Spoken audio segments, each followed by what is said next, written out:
ضمن میں مجھے ایک واقعہ یاد آ رہا ہے. یہ واقعہ امام راضی نے نقل کیا اپنی تفسیر کبیر میں، اور یہ ہے آغاز وحی سے قبل کا واقعہ. کیونکہ حضور کی زندگی میں یہ جو دن آئے تھے 25 برس کی عمر سے لے کے 40 برس کی عمر تک، 25 برس کی عمر تک کی آپ کی زندگی بڑی مشقت کی زندگی رہی، بڑی محنت کی زندگی رہی، افلاس کی زندگی رہی، تنگ دستی کی زندگی رہی. عین بچپن میں آپ بھیڑے بکریاں چراتے رہے، علی قراغیط، چند ٹکوں کے عوض. یہ حضور کے اپنے الفاظ ہیں، میں چند ٹکوں کے معاوضے میں اب بھیڑے بکریاں چراتا تھا. پھر آپ ذرا بڑے ہوئے، اس لیے کہ ابو طالب جو ہے وہ بہت ہی مفلس انسان تھے. سرپرستی تو وہ کر رہے تھے، لیکن واقعہ یہ ہے کہ پرورش کی ہے محمد رسول اللہ نے خاندان ابو طالب کی، اپنی مزدوری سے، اپنی محنت سے، اپنی مشقت سے. پھر آپ نے تجارت کرنی شروع کی ملازمت کی شکل میں. تو یہ سخت دن تھے. وَوَجَدَكَ عَائِلًا فَأَغْنَىٰ، پایا اللہ نے آپ کو کیا تنگ دست ہیں، اللہ نے غنی کر دیا. غنی کس طور سے کیا؟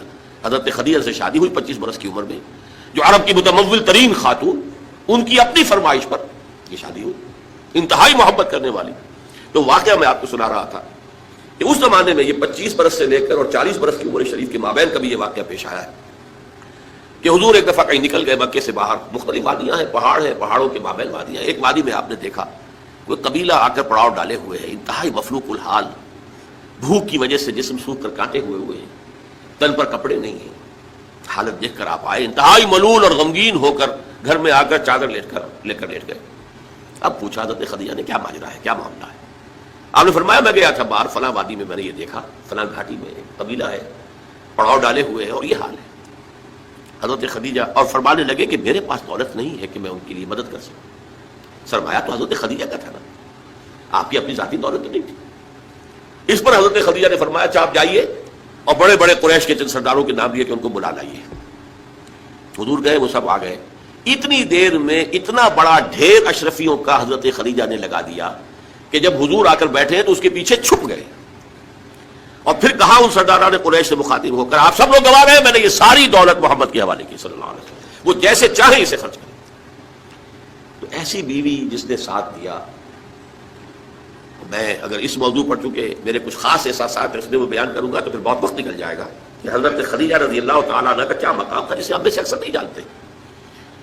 ہمارے ہاں تو جیسے ہے گرفتار ابو بکر و علی ہوشیار باش، یا ابو بکر کی فضیلت رضی اللہ تعالیٰ عنہ اہل سنت کے نزدیک یا اہل تشیع کے نزدیک حضرت علی کی فضیلت اسی میں ہے، گرفتار ہے، اسی میں جھگڑا ہے. اسی طرح عائشہ اور فاطمہ کا جھگڑا ہے. ایک گروہ ہے کہ جو حضرت عائشہ رضی اللہ تعالیٰ عنہ کو بہت بلند کرتا ہے، اونچا رکھتا ہے.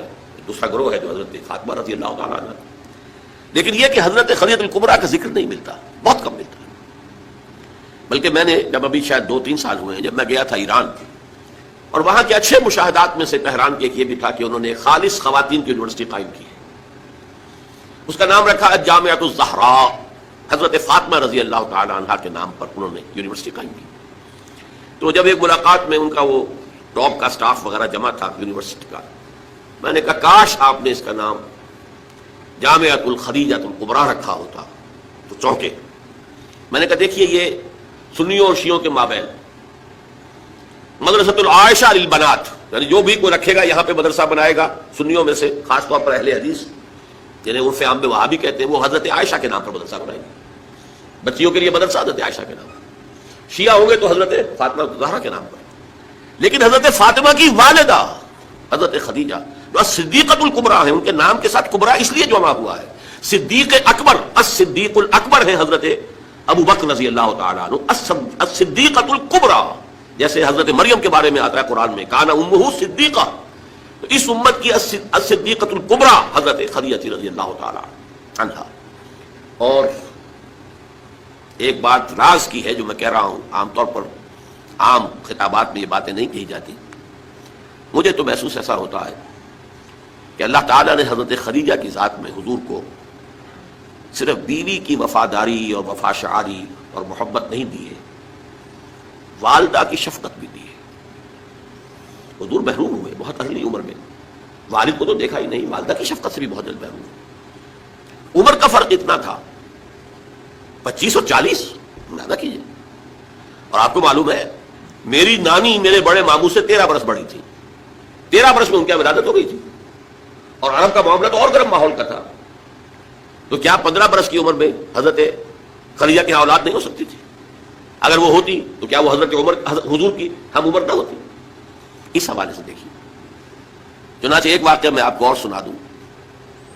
ایک مرتبہ حضور صلی اللہ علیہ وسلم اسی طرح جو بھی نیا تجربہ تھا عالم ملکیت اور عالم بشریت کے درمیان اتصال کا، اور جس کی وجہ سے ایک خوف کی سی کیفیت، ایک تشویش کا سا انداز، تو حضرت خدیجہ نے ایک مرتبہ یہ کہا کہ اچھا اب جب وہ آئے، وہ فرشتہ ہے یا کیا ہے، وہ بدروح ہے یا کوئی واقعتاً فرشتہ ہے، جب بھی وہ آپ کو نظر آئے تو مجھے بتائیے گا. حضرت جبرائیل آئے، حضور نے فرمایا وہ آ گیا.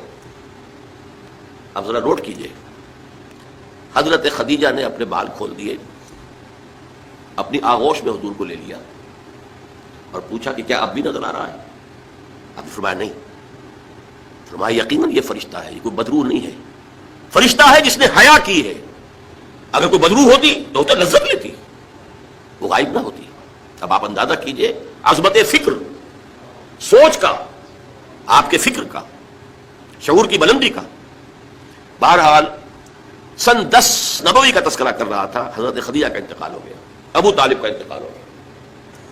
جو ایک پروٹیکشن، ٹرائبل زندگی میں پروٹیکشن، جیسے کہ آج ہی میں پڑھ رہا تھا کہ جو بھی پہلا ایک معاہدہ اوس و خزرج کے درمیان جو مسلمانوں نے یثرب کا اور پھر مہاجرین کو ساتھ شامل کر کے حضور نے کروایا تھا، اس میں یہ شک بھی تھی کہ اگر کوئی ایک مسلمان بھی کسی کو پناہ دے دے گا تو وہ سب کی طرف سے شمار ہوگی. یہی معاملہ قبائل میں ہوتا تھا، قبیلے کا ایک فرد اگر کسی کو شخص کو پناہ دے دیتا ہے تو وہ پورے قبیلے کی طرف سے. اس حوالے سے خاندان بنو ہاشم کی سرداری تھی ابو طالب کے پاس، اور وہ پروٹیکشن دے رہے تھے محمد عربی صلی اللہ علیہ وسلم. اگرچہ ایمان نہیں لائے لیکن وہ ایک طبی محبت تھی، اور اس طبی محبت کی بنیاد پر انہوں نے خاندان بنو ہاشم کا سایہ کیا ہوا تھا حضور پر صلی اللہ علیہ وسلم. اب ظاہر بات ہے کہ اگر بقیہ دوسرے قبیلے جو تھے اس کے سردار وہ اگر کوئی اقدام کرتے حضور کے خلاف تو یہ گویا کہ بنو ہاشم کے خلاف اعلان جنگ ہو جاتا اور ان فائٹنگ شروع ہو جاتی، خانہ جنگی، سول وار مکے میں شروع ہو جاتی. یہ وجہ ہے کہ 10 برس تک اس اقدام کی جرت انہیں نہیں ہوئی. سفارتیں لاتے رہے، ابو طالب کے پاس سفارتیں آئیں، کبھی لالچ پیش کیا، آپ ان سے کہیے اگر انہیں دولت چاہیے تو ضرور سیم و زر کے ہم انبار لگا دیں ان کے قدم و تلے، انہیں کوئی سیادت چاہیے تو ہم انہیں اپنا بادشاہ ماننے کو تیار ہیں، اگرچہ ہمارا کوئی مزاج نہیں ہے کسی بادشاہ کو ماننے کا، ان کو مان لیں گے. اور اگر کہیں شادی کرنا چاہیں تو اشارہ کر دیں، قریش کے جس بڑے سے بڑے گھرانے میں کہیں گے آپ ان کی شادی کر دیں. یہ بھی تھی آفر. جب حضور نے فرمایا تھا کہ چچا جان چاہے یہ میرے داہنے ہاتھ پر سورج اور بائیں پر چاند رکھ دیں تب بھی میں اپنی اس دعوت سے باز نہیں آ سکتا. ان کا مطالبہ یہ تھا کہ یہ دعوت ختم کر دیں، ہمارے معبودوں کو برا نہ کہیں. جس کے ضمن میں پھر آخری جبکہ ابو طالب بستر برگ پر تھے اس وقت جو آخری سفارت آئی ہے، اور انہوں نے آخری چیلنج کیا کہ ابو طالب اب بھی اگر تم باز نہیں آتے تو پھر ٹھیک ہے، ہمارا الٹیمیٹم ہے، آؤ میدان میں مقابلہ کر لو یا روک لو اپنے بھتیجے کو. اس پر جب ابو طالب نے بلایا اور حضور سے کہا ہے کہ بھتیجے مجھ پر اتنا بوجھ نہ ڈالو جو میں برداشت نہ کر سکوں. ظاہر بات ہے اکیلا خاندان بنی ہاشم، پورے قبیلہ قریش کا مقابلہ، پھر خود جو ہے نہایت ضعیف، بوڑھے اور بستر ملک پر ہیں تقریباً. بھتیجے مجھ پر اتنا بوجھ نہ ڈالو جسے میں برداشت نہ کر سکوں. اس پر حضور کی آنکھوں میں آنسو آئے کہ ایک ہی مرئی سہارا دنیا میں ویزیبل اسباب عالم کے اعتبار سے ایک پروٹیکشن، ایک سہارا، ایک مدد کی شکل تھی، آج وہ بھی چاہ رہی ہے ختم ہو گئی. کہا آپ نے یہ کہ چچا جان اب تو یا تو یہ بات پوری ہو کر رہے گی اور یا میں اپنے آپ کو اسی میں ہلاک کر دوں گا. میرے لیے کوئی ریٹریٹ کا کوئی امکان نہیں ہے، کوئی واپسی کا کوئی امکان نہیں ہے، پسپائی کا کوئی امکان نہیں. بہرحال میں نے یہ سارا پس منظر بتایا ہے عام الحزن، اور یہ ابو طالب کا بھی انتقال ہو گیا، وہ پروٹیکشن ختم ہو گئی. بلکہ اب بنو ہاشم کا سردار ابو لہب ہے جو خود دشمن ہے انتہائی، یوں سمجھیے کہ زہریلا دشمن، جس نے اس وقت کہہ دیا تھا تبا لکا لہذا جماعتنا، جس نے اپنے دونوں بیٹوں سے حضور کی دونوں صاحبزادیوں کو طلاق دلوائی. طلاق بھائی مانا وہاں تو در حقیقت نسبت کا ہو جانا ہی ایک طرح کا نکاح ہوتا تھا. وہ نکاح باقاعدہ ہو جائے گا لیکن نسبت ہو گئی، منسوب ہو گئی، تو گویا کہ ایک رشتہ قائم ہو گیا. دونوں بیٹے تھے ابو لہب کے جن سے حضور کی 2 صاحبزادیوں کا رشتہ تھا. ان دونوں نے آ کر نہایت گستاخانہ انداز میں، توہین آمیز انداز میں آ کر حضور کے سامنے کھڑے ہو کر اور کہا کہ ہم تمہاری بیٹیوں کو طلاق دیتے ہیں. یہ سارا سب میں جیلے ہیں حضور صلی اللہ علیہ وسلم. اب وہ ہے بنو ہاشم کا سردار. کیا نکلے گا نتیجہ؟ پروٹیکشن ختم. اب تو جو بھی چاہیں گے وہ دارالندوہ میں فیصلہ کریں گے. لہذا آپ گئے طائف کی طرف. یہ حضور کی مکی زندگی کا اہم ترین واقعہ ہے. حالانکہ اس سے پہلے 3 برس کا آپ کا شیب بنی ہاشم کے اندر جو گھراؤ رہا اور مقاطعہ رہا اور بائیکاٹ رہا، کھانے پینے کی چیزیں جو ہے روکی گئیں، بدترین قسم کی فاقہ جو ہے کشی کرنی پڑی پورے خاندان بنی ہاشم کو. حالانکہ وہ سب کے سب ایمان تو نہیں لائے تھے، لیکن اس جرم کی پاداش میں کہ بنو ہاشم محمد کا ساتھ نہیں چھوڑ رہے، لہذا اس پورے خاندان کو جو ہے اس کے ساتھ بائیکاٹ ہوگا. اور بائیکاٹ کے نتیجے میں بنو ہاشم کا پورا خاندان شیب بنی ہاشم میں، اور جس کو شیب ابی طالب بھی کہتے ہیں، 3 برس تک محصور رہا ہے کوئی چیز کھانے کے لیے نہیں. کوئی اللہ کا بندہ حکیم ابن حزام جیسے شخصیتیں، بنیادی طور پر ایک شخصیت، وہ کہیں پہاڑ کی چوٹی پر چڑھ کر نیچے اتر کر، ورنہ پہاڑ جو وادی ہے اس کے دونوں سروں کے اوپر پہرے ہیں، کوئی جا ہی نہیں سکتا اندر. اب پہاڑ کراس کرے اتر کے کوئی شاید دے آئے، اس لیے کہ وہ بہت قریبی عزیز تھے حضرت خدیجہ کے رضی اللہ تعالیٰ عنہ، تو اپنی رشتہ داری کا بھی وہ کچھ لاج رکھتے تھے، کبھی لے آئے تو لے آئے. ورنہ وہ وقت بھی آیا ہے کہ بنو ہاشم کے پھول جیسے بچے بلک رہے ہیں، کھانے کو کچھ نہیں ہے، کچھ نہیں ہے سوائے اس کے کہ سوکھے چمڑے ابال کر ان کا پانی ان کے حلق پہ ٹپکا دیا جائے، کچھ نہیں.